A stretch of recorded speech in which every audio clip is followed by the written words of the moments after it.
Welcome to Lock Picking Legend. And yes, you are indeed watching Lockpicking Legend.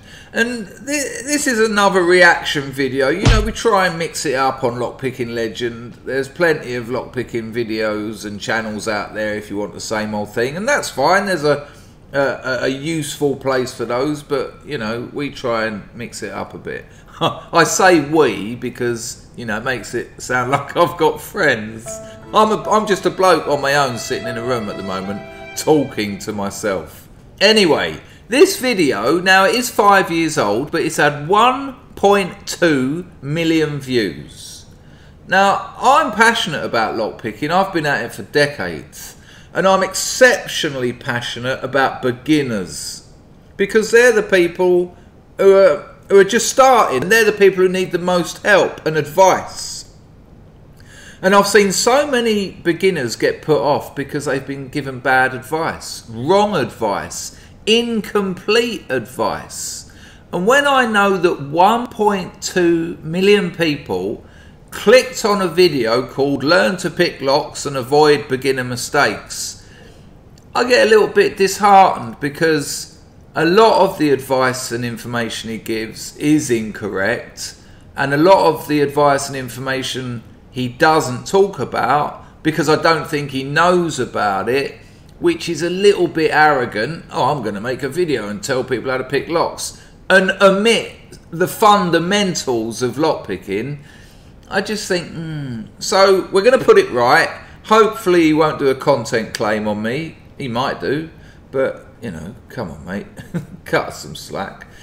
Because I want to help beginners. I don't want them to be put off something that could have given them, you know, decades of joy because they got some bad information. So I've skipped over the intro and all that. I'll put a link to the video in the comment in the description. The channel's called Vice Chief. I mean, he's only got about 8,000 subscribers, so to get 1.2 million views is amazing. It's just a shame that it's at fault many times. Let's go. About 1.5 years ago, I taught myself how to pick locks. I did it out of necessity. I actually needed to get inside of an automatic coffee machine that was doing a shitty job of brewing the coffee. Don't believe you. The internal temperature was set too low for safety reasons, and it was annoying to my coworkers. Since then, I've taught about a dozen people to pick locks. And lockpicking basics are actually very simple, but I've noticed the same sorts of problems coming up over and over again, and I also remember all the misconceptions that I had about picking locks. That is bitch picking. You know, that's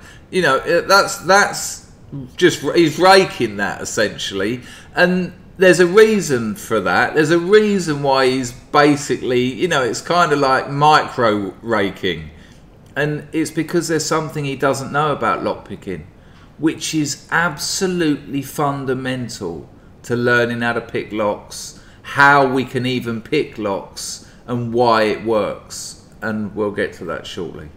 That's before I started. So I wanted to clear those things up. First thing I wanted to clear up is what I would call the Hollywood lock pick. You're trying to pick a lock and you just go in and out and in and out. I don't know what part of Hollywood he watches. Just going in and out, steady. This is just a lack of basic knowledge, and the irony. It's nothing to be ashamed of. I had this misconception myself as a kid. And yeah, that's fair enough. Think about this. If you take a key and you put it in a lock and you pull it in and out, in and out, in and out, nothing happens. And the reason why is because a lock is opened by applying torque to the cylinder. And it's a really good point, and it's really well made. I haven't seen anyone explain why, you know, tension is relevant in getting the lock open using that demonstration. It's a good way of doing it, but it does miss a lot, which we'll get to. So the first misconception I want to clear up is that there is no lock picking without being able to apply torque. Well, that's not strictly true, because you can comb pick. I mean, I suppose it comes down to what you call picking. Maybe there's no single pin picking without tension. And most lock picking torque is achieved with something called a tension wrench. Now, tension wrench sounds really magical, but this is just a Magical's an amazing word. piece of strip steel from a windshield wiper. Now, do you need to run out and get yourself a windshield wiper in order to become a lockpicker? Absolutely not. No, your best bet is to go and find a lady who's got an absolutely ginormous set of cans and ask for a bit of a wire from her underwire bra. And then you kill two birds with one stone. No. Also, if you live in a city, you'll be able to find these things, strips of metal like that come off of cleaners in the gutters everywhere. Use a pair of gloves, give them a good clean and sanding when you get home. I mean, they have been living in the gutters and unlikely looking at the stars, but yeah, you can make your own tension tools. It should be springy if you can help it, but you can use non-springy things as well. In fact, you can use a bobby pin for a tension wrench. The important thing about the tension wrench... I mean, I find all that a little bit confusing. It should be springy, but it doesn't have to be. Well, you know, why should it and why should it not? If you're trying to get, you know, beginners know nothing. So it should be springy, but it doesn't matter if it isn't. Even though a bobby pin is springy, you know, I think it's just a little bit slack to confuse the issue further by contradicting yourself while trying to avoid beginner mistakes. Wrench is that it applies... I would suggest that you go to a shop, a lockpicking shop online, and buy a set of tension wrenches. You can get a set of 5 different ones for about $10. I mean, and then you know that you know that it's not your tools that are at fault. You know, you get a nice little selection, and they'll last you for the rest of your lockpicking career. that rotation to the cylinder. You can see that cylinder rotating. Without that rotation, you're never going to make this lock open. And why is that? You can see it here too on this practice lock. That if I put the tension wrench here in the cylinder, that I can get this little bit of rotation on the lock. And that's the fundamental thing you need to start picking. So the second thing I wanted to address was that when I had found all these lock-picking guides online, the famous MIT guide to lock-picking, which, by the way, is not as good as the no bullshit guide to lock-picking, I was very hung up about how perfect were these shapes. Like, if I print them on my printer, are they a little too small, or are they a little too big? Will they not work? As though picks had some kind of sacred dimensionality that made them very special. Sacred dimensionality is beautiful. And in fact, these three picks, which are called standard hooks, are pretty much all the same thing. I mean, they vary a little bit in their tip geometry. All three of these are made from slightly different materials. But ultimately, the size, shape, length, and angle of these things is not very critical. Essentially, no, it actually is. Because what you're forgetting is the pins are also absolutely tiny. So the tiny differences on those picks, like the one on the top has got a flat head, the one underneath it has got almost a pointy head, and the one at the bottom's got like a rounded head. Now, they don't look very big, but when you zoom down to the size of pins, they do actually have an effect. And also, if the only lock you've got, if you go down into your local hardware store and buy a $5 Kwikset or a $10 Yale, well, if that bitting is high-low, high-low, high-low, which they are occasionally because that's the way locks are made, they randomise the bitting, well, none of those hooks are going to help you. You're in all sorts of trouble. Essentially, you need something with a little bit of a lifted end so that the shape is like that. And the reason for that is because you're going to push up on the pins with it. And you're going to push up on the other pins with it if it's not the right shape. So, and then that's going to, like I say, if you've gone and bought a $5 lock, well, this isn't an eye security lock, I've watched this video, I've made my lock pick like one of them. Well, hang on, how comes every time I try and set this pin, this one pings out? And how comes every time I try and, what? So, I can get 1, I can get 2, I can get 3 with a short hook, but then I try and get to 4 and 5, and I mean, look, you don't have to be a genius to see what's going on here, guys. I want to be pushing that pin right up so it sets there and 5 sets up there, but there's no goddamn way I can, because 3 has already set, so it's rock solid, and I just can't physically leave them a pick up any further. So what the hell are we going to do? Well, the answer is you are going to need 2 different picks to pick this lock. It is as simple as that. Legendary. But, you know, there's no sacred geometry here. But people don't spend hundreds and hundreds of pounds on new lockpick sets and specialist lockpicks for nothing. You know, occasionally they do because they like treating themselves. But you know, if one shape of hook was enough, there wouldn't be a lockpicking industry. There'd be a hook and a wrench.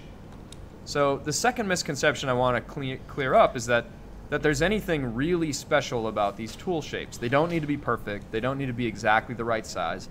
You just need a little finger that you can put inside the lock and push on individual pins. Everybody was kung fu fighting. Push all of those pins, including the key pins, which you are yet to distinguish from the driver pins. Push both sets into the Bible like a cone pick would, and turn that core without using a tension tool.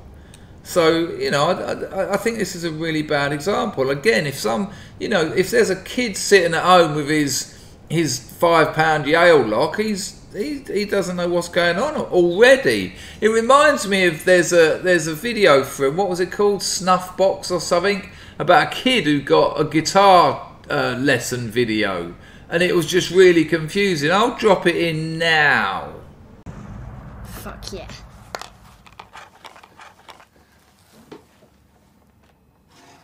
Welcome to Lesson 1.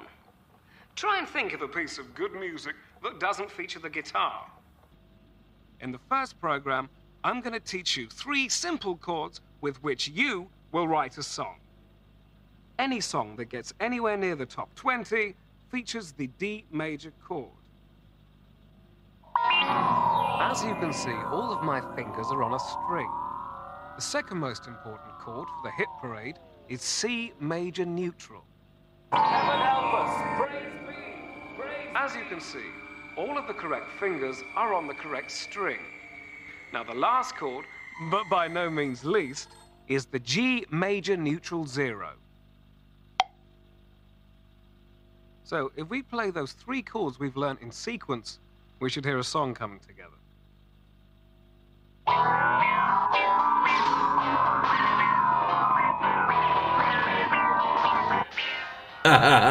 Amazing.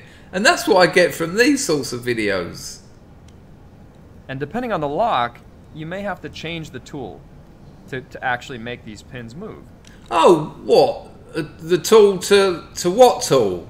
Because you just said it doesn't really matter, but now you're saying, you might need a different one, even though there's no sacred geometry.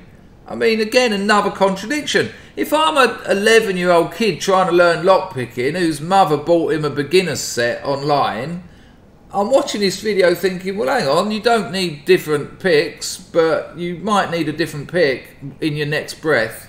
That's kind of ridiculous. So don't get too hung up on the exact size and shape. Until you literally just said if you can't pick them, you might need a different pick. No. Just blatant contradiction. Don't worry about buying expensive picks either. In my experience for learning, the very cheapest picks will do, and in fact, homemade stuff works just about as well. I do think there's value in buying one pre-made set of picks, if only... Again, you know, don't worry about buying decent picks. Homemade ones are fine. But I do think there's value in buying a set of decent picks. Only just to get a feeling for the right size and shape. Right, but what is the right size and shape? You just told us there isn't one and it doesn't matter. This is just a riddle of contradictions. I'm going to pick this practice lock to show something I often What, by shaking it? see from beginner pickers when I'm teaching them. Still no mention of the most fundamental aspect of lockpicking, the binding pin. No mention of it. Now, I'll tell you why he hasn't mentioned the binding pin, because he doesn't know what it is. And he does not pick any of these 3 locks here. None of them are what you would call single pin picked. No way. Watch. They go in and they can feel the pins moving up and down, like you can see these ones moving up and down, and they think that the goal of picking is to jam all the pins all the way up. So they'll go in and they'll work really hard to get all the pins stuck in the upward position, and if they feel any down, that they feel like they haven't gotten it yet. I mean, I find, you know, for a beginner's video, he hasn't even mentioned that there's 2 pins in a stack. It's kind of vague, all the pins, and I think that's because he's not quite sure whether some locks have more than 2 pins in them, which they do, of course. Master keyed systems is an example. I'm not going to address the shear line, the cylinder, the torque, the pins. All those things are really well addressed in the videos of Bosnian Bill, the lockpicking. I'm not going to talk about them, okay, because you can watch them elsewhere, but... Lawyer and a whole bunch of other people on YouTube. He doesn't know is why, because that's 2 sentences. You know, you could easily explain that. He's not familiar with the binding pin. He's not familiar with how all that works. This is a blag. Which I'll link below. The important thing to know is it's not about getting the pins all the way up. In fact, it's just about getting the pins to pop just above the shear line and to make a little click. I mean, come on, that's the language of someone who's guessing. Yeah, again, and he said pins plural. It's just about pushing the pins up until they get a little click. No, it's about pushing a pin up, a binding pin, in fact, although in that lock, yeah, that's kind of unnecessary. Yeah, ridiculous. You know, you're beginner. I'm going back to the snuff box guitar lesson here. Your beginner's just sitting at home scratching his head, not knowing what's going on, asking his mother if he can borrow one of her bras. There was one. I'm going to reset it. I don't know if you heard that. I'm going to try it again. Look at him lifting like 5 pins at the same time. That was a pin being set right there. You're just looking for a little click when the pin pops over the shear line, and that's it. It's not about getting the pins all the way up. It's about getting them to the right place. Right. Just about And what is that right place? anyone can pick one of these locks, and I think that's a great thing. Interesting that he hasn't shown us. I wonder if he will. Now we get on to this master lock, which has got 4 pins in it, which is significant. Also, just about anyone can pick one of these locks, and I think maybe that's less of a great thing. But what you learn after going from this to something like this to maybe this is a cheesy lock from Harbor Freight that actually has a plastic cylinder. When you go through all these different kinds of locks, what you learn is that each lock is a unique snowflake.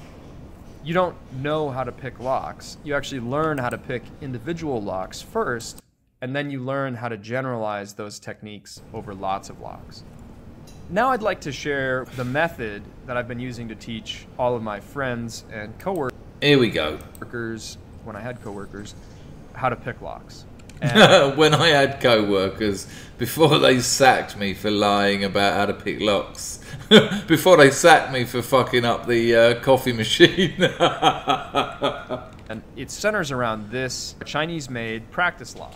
These practice locks are incredibly easy to pick, and some people would say that they're not a good place to start for that reason, that you won't learn anything. But what I've found is that showing somebody that they can pick one of these, maybe even on their first try, is a great way to build a ton of confidence and to develop a sense of feeling for the pins. So I actually agree with him there. Those clear padlocks get a lot of grief, but they are a good visual aid, and you do get that little buzz of opening a padlock. It's your first lock, and it's very easy. Imagine your first lock is like, I don't know, some ASEC with 3 small pins, 2 serrated, paracentric keyway. You're going to be there for months. And now, while an adult, you know, with the right information is going to perhaps persist, a beginner teenager, not so much. And like I said earlier, I think these are a very good visual aid as well, but that's kind of all. So that they get excited and move on to the next thing. So step 1 in Vice Chief's 4-step plan to learn how to pick locks is buy a practice lock. And there are many styles and sizes of these. I love these padlock ones. I've given away half a dozen of these things. They're great. So I'm going to put the tension wrench in the cylinder. See that I can rotate the cylinder just a little bit. The plug or the core, sorry, yes. That's not a cylinder, that's a padlock. But no worries. And I'm just going to lightly rest my finger here. Now, how hard do you push? I'm pushing just hard enough. For a pin to bind, yeah? For a pin to bind between the core and the housing. That's what you're going to say, right? That if I pull my finger away, there's a dent in my skin. Oh, it's based on a dent in your finger. Okay. I mean, come on, there's kids at home like, Mum, is there a dent? Is that does the dent in my finger look about the same as the dent in his finger? Again, I'm not pushing real hard here. This is pretty gentle, just enough to feel this bind up. And now I'm gonna... Whoa, hang on, bind up. He actually said bind up. I don't think he knows what that means. I'm calling that out. Bind up, just enough to make it bind up. Now, I mean, maybe I haven't watched this, people. I watched about 2 minutes of it. So let's see whether it's bound up or not. I'm gonna pick this practice lock. Yeah, that's not someone looking for binding pins. That's just someone going 1, 2, 3, 4, 5, 6, 7, open. That certainly did bind up. And that's it. That's all there is to it. There you go, people. And again, just picture that kid at home with his ABS Freestar. Okay, I've got the dent in my finger. That's all there is to it. Well, why is mine not open? I've been doing it for 76 hours. I moved some of these pins up to the shear line and it popped open. Didn't move some of them, you moved all of them. Oy, oy, oy. And because of the exceptionally low tolerances, no mention of tolerances, I mean, binding pins and tolerances are the fundamentals of lockpicking. And apart from bind up, we haven't heard anything about them. And as funny as it is, it does sadden me. It does sadden me because this has put people off picking locks. And now, of course, the next thing you want to do is do it again because it feels great. The moment when that lock opens is this great confidence. Hang on, if they bound up. Confidence booster. So 1, 2, 3, 4, 5, 6. Oh no, you missed the 7th one, mate. You might have a false set here, but I'm just.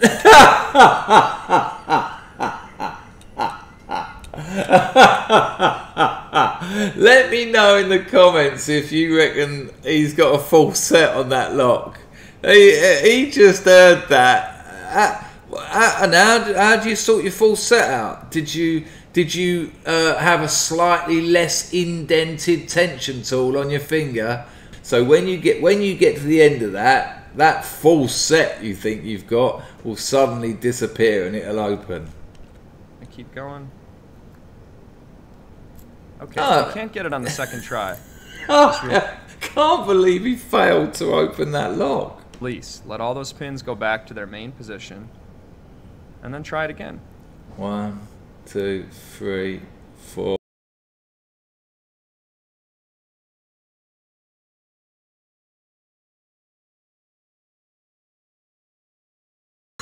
He just went absolutely ragged at it at the end there.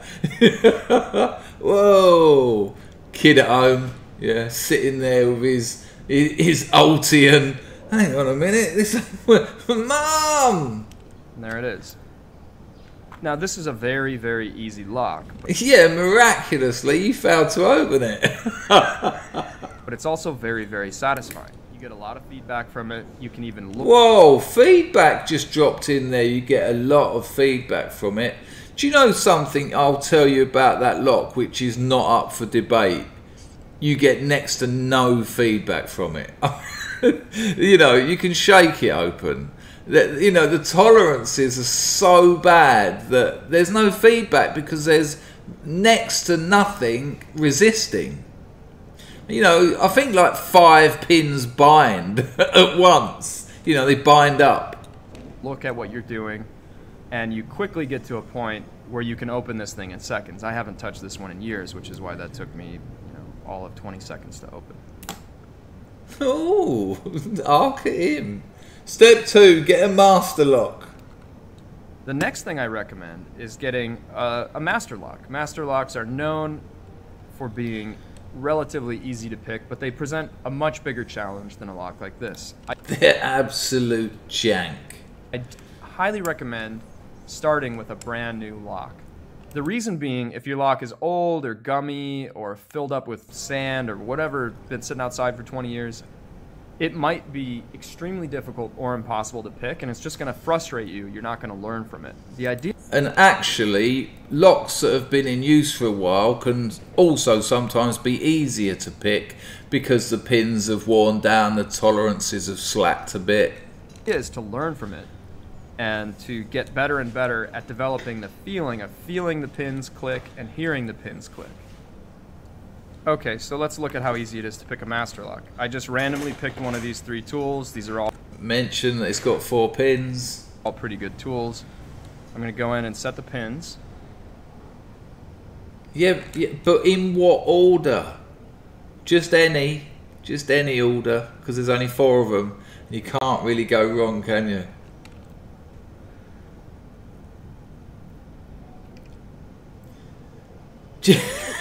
It's just bitch picking. You know, no beginners learn anything. I mean, I know I may be overreacting, but what has anyone just learned? He didn't mention binding. He didn't mention why it binds. He didn't mention, you know, the discrepancies in the Bible, the discrepancies in pin size, the fact that binding is how we can pick locks in the first place. He just put a wrench in, stuck a pick in, fiddled around with it, and it opened. No one's learned anything. Over 1 million views. And there we go. I think that was maybe 10 seconds to set that master lock.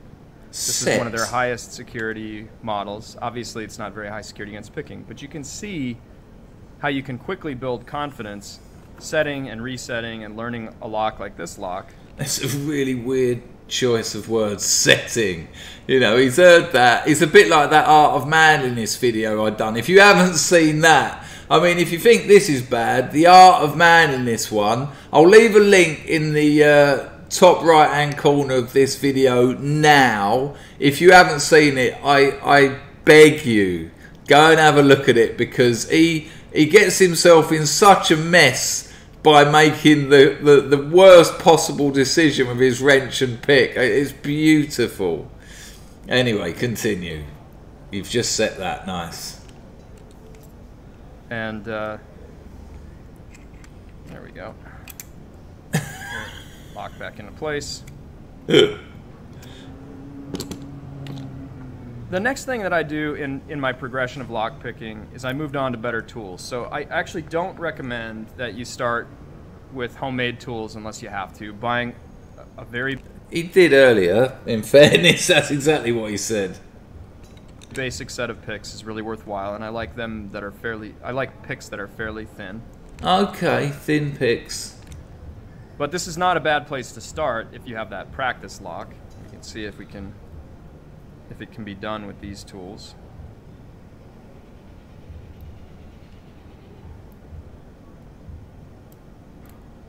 Oh, look, he's got a bit of topper keyway wrenching on the go that he didn't explain. So again, little Jimmy sitting at home, he's thinking, well, hang on, where do I put that wrench? I don't know what part of the keyway it goes in.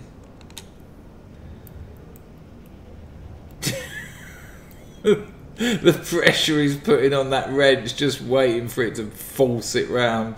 Ping those pins over the shear line.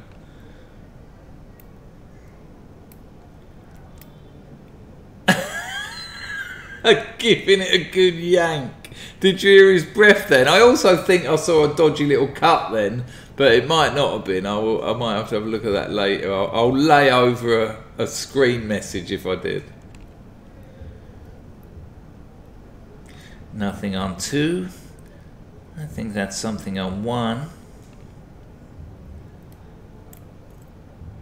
So there we go with some homemade tools.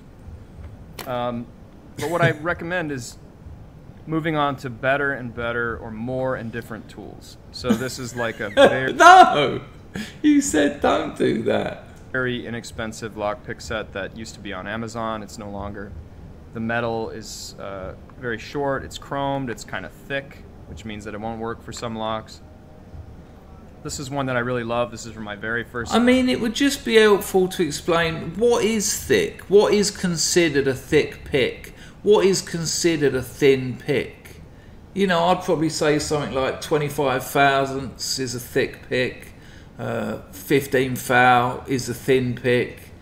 You know, it just seems confusing and void of specificity. Set. And actually, I sanded these surfaces to make them smoother and less gritty, and then I put heat shrink tubing on it because after a while the metal handle was cutting into my fingers. Eventually, I got these very nice locks from Banggood or AliExpress or something. Now, he did say locks instead of picks, but I've made that mistake countless times. I can't pull him on that. I got these very nice picks from Banggood and AliExpress. 9 weeks waiting, no return policy. Something like that, which have smooth handles with great feedback. They're thin, they're light, and they get metal fatigue after about 4 months of use. And likewise with the tension wrench, over time I've ended up with tons of different lock-picking tools. Grams. That's quite a nice city rake he's made there. It's got a peculiar little angle, but I like it. Has he made that? I think he has. The actual city rake pattern's rather nice. And in truth, I use probably these, this one, and this little pile the most. That's because you only pick those 3 locks you've showed us. For my single pin picking. But that's another step, is just to move on to better tools. Now, there are different mindsets. There's a community who teach these things online, and they're fantastic. They're called the Lock Sport community. Oh, they're fantastic. There's nothing like them. But they ridicule master locks, and they're constantly moving further and further up the chain into higher and higher security locks. It's kind of fantastic to watch. I mean, these people can pick a lock that's been engineered with all kinds of tricks, but yeah, because they know what they're doing and they learn correctly and they know about the bloody binding pin. But, you know, one thing you have to say about the likes of Bosnian Bill and that, they have got their sacred geometry. They've got their sacred geometry game on top. For the times in your life when you're likely to actually need lockpicking, like you lost the key to something that you own, or your friend has something that they bought at an auction and they want to get the lock off, whatever the case, you don't need to keep moving up and up and up into fancy. How do you know? How do you know what lock they've got on them? What? So if it's got a Medico biaxial on it, you reckon you're going to pick it with that set there, do you? I mean, maybe, but you know, I'd get a comfy seat and maybe some provisions. And fancier locks and developing more and more and more outrageous skills. Right. So it gives a very different feeling of feedback when you're... Now, he mentioned single pin picking, so I'm assuming he's just got them all bound up. Let's watch him pick the binders here. When you're picking it. In fact, I find it 1, rather challenging to pick. 2, it's kind of 3, mushy. For lack of a better word. So just try out a bunch of different locks and then maybe 1, try, you know, dirty 2, locks, try old used locks, Try house door locks. And at the end, they're just bitch picking. Try file cabinet locks. You can try all these different kinds of locks rather than trying to pick an Abus or an American. A little bit of trouble getting that bock wrench in the top of the lock there. Or some other lock that's very, very high security. Train yourself on just a few different varieties of locks. It's a fair and point. that will make you a great... So he starts off making it look like it's single pin picking, yeah? It looks convincing. lock picker. Yeah, right. What? We didn't even see him pick that one. He picked a 4-pin master, could have done it with a Q-tip, and a bloody visual aid. 1.2 million people put off lockpicking for life. Ta-da! If you enjoyed that, give us a thumbs up, and a subscription is always absolutely delightful. It does take me a lot of time to make these videos, and I have to sit through a lot of really bad videos. And I also don't do my day job when I'm making videos. So if you got anything out of this, think about subscribing, have a look at some of the other videos, and like I said, look out for next week's video. We are deep diving on the Yale Lishi. If you bought one and you're having problems with it, I am stripping it back to the basics, and I will turn you into a Yale Lishi super picker. Take care, everyone. Ta-da! Legendary.